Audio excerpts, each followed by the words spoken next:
இன்றைக்கான மினி விலாகில் நம்ம என்ன பார்க்க போகிறோம்னு பார்த்தீங்கன்னா சூப்பரான சென்னா மசாலா எப்படி செய்கிறதுன்னு பார்க்கலாம். செம்ம டேஸ்ட்டாக இருக்கும். சப்பாத்தி பூரி தோசைக்கெலாம் ஆப்டான காம்பினேஷன். கண்டிப்பாக மிஸ் பண்ணாமல் ட்ரை பண்ணி பாருங்கள். ஃபஸ்ட்டு சென்னாவை வந்துட்டு ஒரு 8 மணி நேரம் ஊற வச்சுக்கோங்க. நைட்டு ஊற வச்சா காலைல செய்கிறதுக்கு ஈஸியாக இருக்கும். அதுக்கப்புறம் ஒரு குக்கர் வச்சுட்டு அதில் ஒரு 2 வெங்காயம் 2 தக்காளி கட் பண்ணி சேர்த்துக்கோங்க.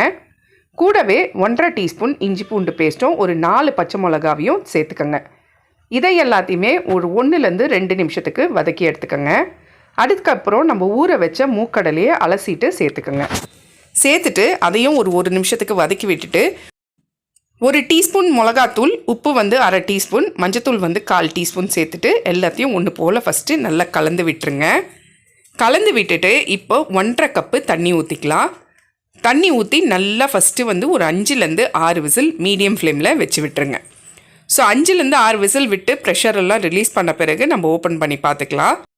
இப்போ ஒரு மிக்சி ஜார் எடுத்துகிட்டு அதில் ஒரு அரை முடி தேங்காய் சேர்த்துக்கோங்க. சேர்த்துட்டு சின்ன முடியாக சேர்த்துக்கோங்க. அரை முடி தேங்காய் கூட ஒரு கைப்பிடி அளவு ஒற்றைக்கல்ல 1 டீஸ்பூன் சோம்பு சேர்த்துக்கோங்க.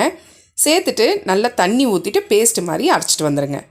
இப்போ ப்ரெஷர் எல்லாம் ரிலீஸ் பண்ணிட்ட பிறகு சென்னா இந்த அளவுக்கு நல்லா வெந்திருக்கணும். ஸோ இந்த டைமில் நம்ம என்ன பண்ண போகிறோம்னா அரைச்சி வச்சுருந்தோம் இல்லைங்களா தேங்காய் பேஸ்ட்டு, அதை அப்படியே குக்கர்லேயே சேர்த்துக்கோங்க. சேர்த்துட்டு நல்லா கலந்து விட்டுட்டு இப்போ குழம்பு மறுபடியும் ஒரு 2 நிமிஷத்துக்கு நல்லா கொதிக்கிட்டோம்.